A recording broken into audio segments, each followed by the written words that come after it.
guys, balik lagi di Garasi Cherry dengan saya hostnya Saud Marulitua, karena host utamanya sedang kerja, jadi sekarang ya saya yang gantiin gitu. Ini adalah beberapa fitur dari Omoda E5. Kita dari head unit bisa kita klasternya kita lihat, itu dia punya salah satu kelebihannya yaitu punya limiter.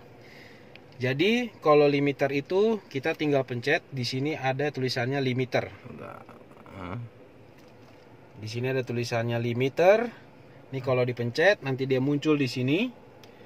Dia start limit itu di 30. Jadi kita setelah pencet limit, kita pencet lagi set di setirnya. Jadi nanti dia berwarna hijau kalau sudah ke setting. Gitu. Dan bisa dinaikin atau diturunin, mau disetting di berapa limiternya. Dia bisa disetting sampai lebih dari 100 juga bisa. Fungsinya limiter ini apa sih sebenarnya? Jadi kalau limiter ini fungsinya itu dia membatasi kecepatan kita ketika kita mengendarai mobil EV ini.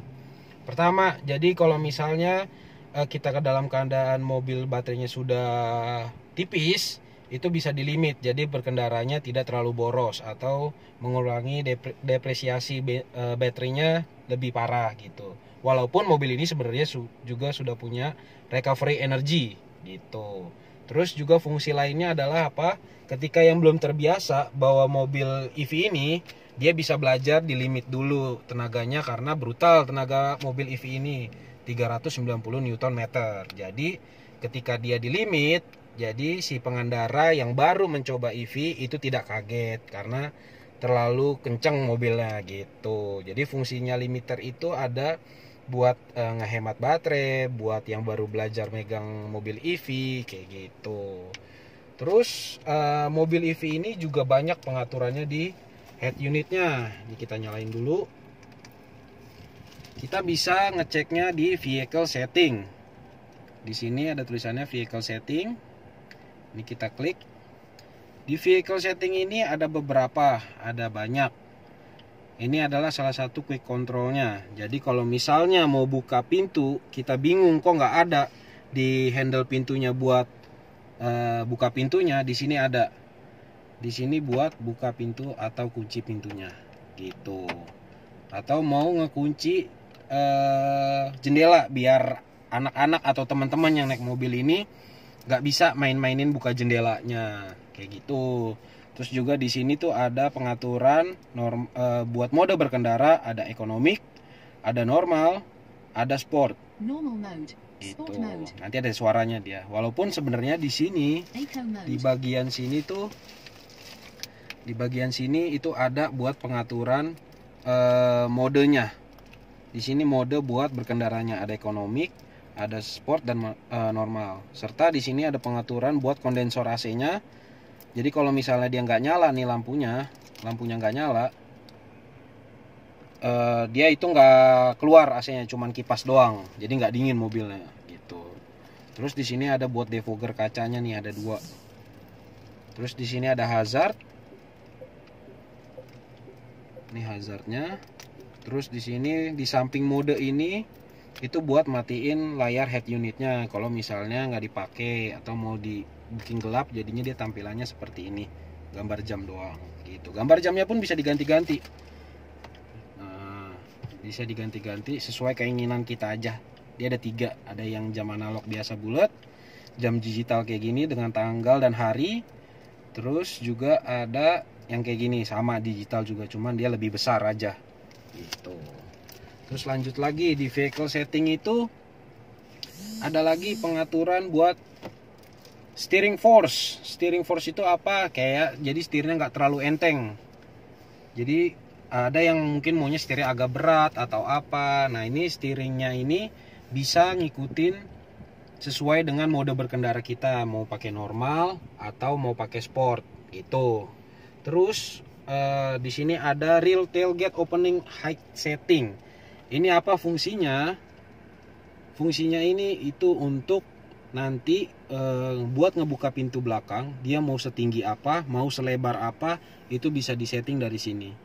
Dari 50% sampai 100%. Nah, ini pakainya lagi 100%. Nah, kalau misalnya kita setting ke 50%, ketika kita setting ke 50%, nanti dia hazardnya nyala untuk menandakan mobilnya sudah ke settingan 50% gitu buat pintu belakangnya gitu. Terus selanjutnya ada arming reminder. Arming reminder itu kalau misalnya mobilnya kesenggol atau apa, dia nanti nyala lampunya sama klakson. Sebenarnya klaksonnya dia juga nyala gitu. Terus ada automatic lock. Automatic lock itu ketika apa? Ketika kita jalan terus kita mencapai kecepatan 20 km ke atas, itu otomatis ngelock pintunya. Itu fungsinya automatic lock. Tapi kalau kita nonaktifin, dia nggak bakal ngekunci. Terus selanjutnya ada main driver unlocked alone gitu. Jadi kalau misalnya kita nonaktifin terus mobil dalam keadaan kekunci, jadi pintu yang lain, pintu penumpang yang lain dia nggak akan kebuka gitu. Cuma kalau kita aktifin terus dia kekunci, contohnya seperti ini, nanti kita dengar dari suaranya. Ini dalam kondisi kekunci. Jadi kalau kita buka dari sini pintu driver, kita tarik, semuanya kebuka kayak gitu fungsinya. Jadi kalau misalnya di unlocknya dimatiin, jadi kita buka, yang lain nggak akan kebuka gitu. Terus ada wireless chargingnya. Itu wireless charging itu yang di sini. Ini wireless charging yang di sini itu dia nggak bisa dimatikan gitu. Jadi cuman buat taruh penempatan, buat cari jadi tempat HP aja di sini wireless chargingnya nih. Jadi dia bisa ditutup, bisa dibuka nih di sini. Terus nih forget reminder. Jadi kalau misalnya HP-nya ditaruh di tempat wireless tadi, itu nanti mobilnya ngasih tahu kalau HP-nya ketinggalan gitu. Jadi mobil ini punya banyak pengingat keamanan buat mobilnya juga gitu. Kalau HP ditinggal di dalam mobil itu kan juga bahaya, karena kan kalau misalnya mobilnya lagi diparkir terus kejemur panas, itu kan menyebabkan baterai si HP-nya naik gitu.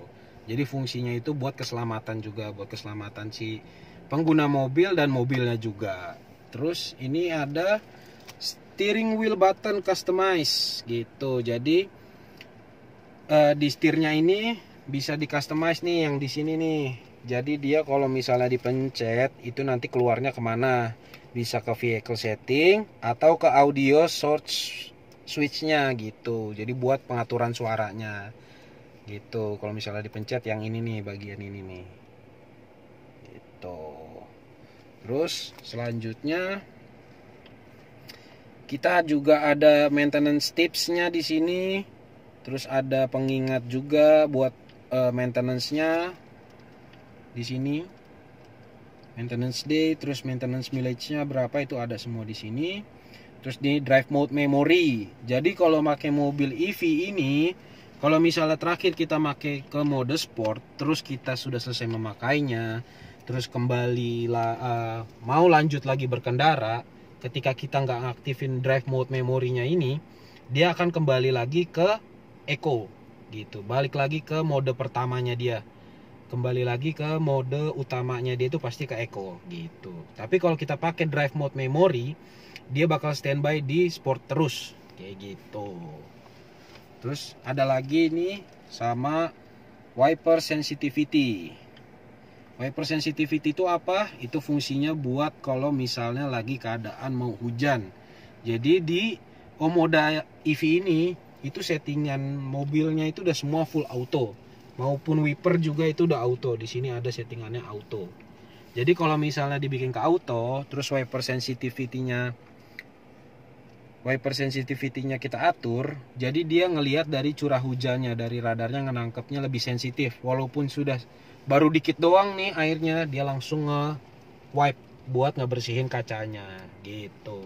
Oke guys, sampai di sini dulu aja pertemuan kita tentang membahas fitur-fitur yang ada di Omoda i5. Nanti kita lanjut lagi di video next.